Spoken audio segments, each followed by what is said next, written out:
See, Ron, I'm getting video footage so before the lawsuit, when everything turns out bad. Yeah, fantastic. What's the name of your company? I don't know. I can't disclose that information because of the potential lawsuit. It's part of something or other. That's what I was thinking. It's bad news when a guy doesn't want to tell you his company name. Train the muscles, not the joints. So welcome back to Natural Line Bodybuilding, and today I'm going to show you a little bit of training that I did in the garage last night, and then how I finished off my workout the next day because I got interrupted, right? And I got interrupted, then I got sidetracked, and then I woke up the next day and I'm like, okay, that's it. I got to finish off this workout in the morning. So I just went in the garage, and it's the advantage of having a home gym. Or if you have some dumbbells at home or something, you can kind of do piecemeal workouts. So the benefit of piecemeal workouts is that you can always get the workout in, and you're always reminding the body that it needs to adapt.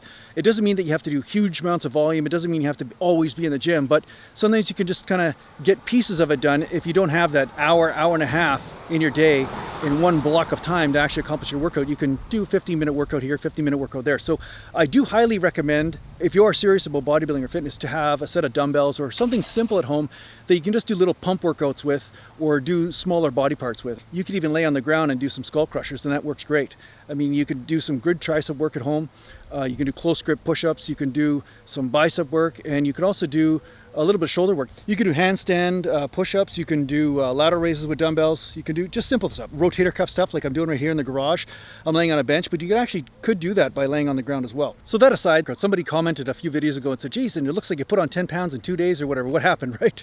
Well, what I was doing was a lower carb diet for a while there, just some fat and some protein. So basically I was deflating my body on purpose just to burn a little bit of fat.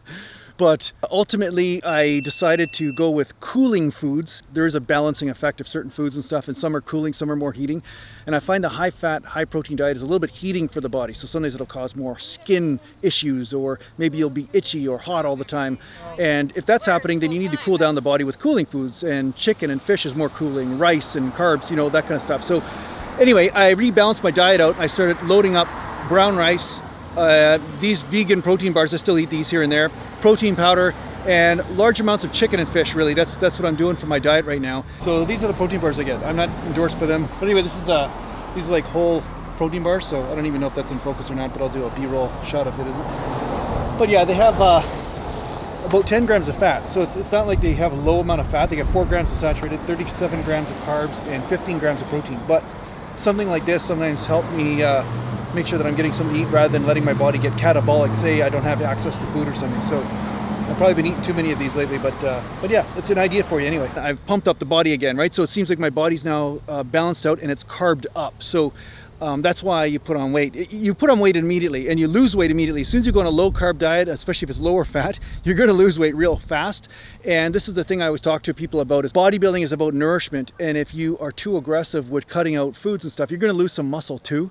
So it does play a huge role. Like diet is a huge part of it. Like 70% probably of bodybuilding is diet, because you'll notice that simple training techniques seem to work when your diet is in check, and then those training techniques just don't do anything for you if your diet's not in check. So the fact is, you have to make sure that you treat diet first and foremost as a nourishment sort of thing. So the whole goal is to gain muscle, to nourish that muscle, and therefore you build a metabolism. So that way, when you subtly cut the calories from energy food, then your body's going to burn the body fat off because you have the faster metabolism. Here's a new pattern for me. Before I go to the gym, usually I'll get some sushi or something like that, but sometimes I like to change it up. So I'm trying out Saffron. It's in Chilliwack, so it's a Persian restaurant, but he has like chicken and lamb and different types of stuff like that, like skewers and donaires and things like that. But I'm just gonna have some straight protein, and I've had it before, so it's pretty good. So yeah, let's go bust his chops.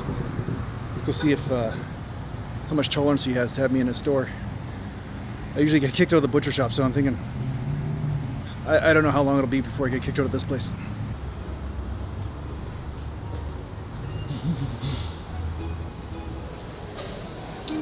Hey there, Arash. So long story short, I had something to eat, and I noticed that there's a green screen behind Arash there, so I had to take advantage of that. But hopefully, let's just say, because it was my fault really, my chicken was a little dusty. Whoops. Don't starve yourself trying to get a good physique. There's times where I just experiment with my diet. Sometimes I'm not training as much, so that way I want to lower the calories a bit. But that doesn't mean that I don't understand the basics of bodybuilding, which is nourishment first, and second is skimming off the body fat, right? Because the body fat will come off. If the metabolism comes up, the body fat will come off and it'll be much easier to accomplish. So yeah, mountain.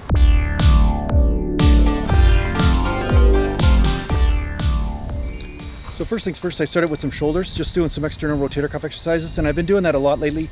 I just started this last week or so doing this as more of a foundation of my workouts, where I kind of got away from it for a while. I was still doing some of it here and there, but you know, sometimes it would just get kind of lost in the exercise groove where I'd just do the main exercises, but I would avoid doing these ones. So yeah, I'm trying to get back into balancing out some of the rotator cuff sort of issues and stuff that I've had from the hockey injuries and things. And so I'm doing this first, and of course my shoulders are popping out pretty good from it, because one thing people don't realize is that rotator cuff muscles really do help that roundness of the delt. They really do help the rear delt development. They help the shoulder just really pop out. So I'm starting off just with some light weights. I'm just doing 10-pound dumbbells. You don't need to do these types of exercises heavy. You know, 10 to 20-pound dumbbells is more than enough. I just start the workout with that, and then I moved into some back training. So because I did chest the very night before, only about 12 hours earlier or 13 hours earlier, I figured, okay, I'll just start with some back, and then I'll do some arms and finish that off. And then later on in the day, what I'm going to do is I'm going to do some squats later on tonight. So sometimes what I'll do is I'll put a bunch of energy, like when I'm really motivated, because you know, you'll go through these certain times where you're really motivated, and I'll work out a certain body part, but I'll do multiple sets. So I did about 4 or 5 sets of heavy bent over rows. And then I went into biceps, and I wanted to go deep into failure. So this is kind of funny. So the exercise purists out there are not really going to understand this, but when I did some bicep curls the other day, I just, you know, sometimes you know when you're holding yourself back sometimes, because you're stopping when your form is just a little bit off, and then you're like, okay, I'm just gonna, that's failure, that's positive failure.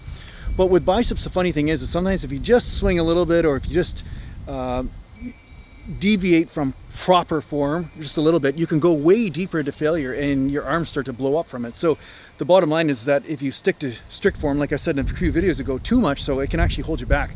So what I've been doing is as many curls as I can do with typical form, and then what I'll do is I'll lean back a little bit, or I'll swing a little bit more just to get those extra reps, right? So I was getting up to about 40 reps or so with 35-pound dumbbells, and I noticed that my biceps blew up immediately. So, you know, as soon as I did that about 3 or 4 workouts ago, I found that all of a sudden my biceps grew. And this happens because you have to shock that body. Sometimes it's almost like your body gets used to just doing a certain amount of volume or a certain amount of effort, and then you do need to up the intensity once in a while. And you don't necessarily need to do that from heavy weight.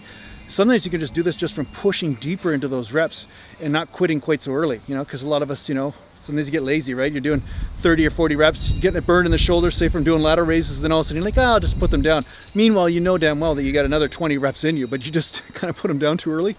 So it is important to push into failure, especially with the medium rep ranges. You want to push deeper into failure, and that's going to definitely help your gains. So that's what I did with biceps. I just pushed farther into failure. Now with triceps, you can see I'm doing 2 different types of form here. One is when the elbow is pointing directly to the ceiling, and one is where the elbow is pointing a little bit back, because this is going to work different parts of the tricep.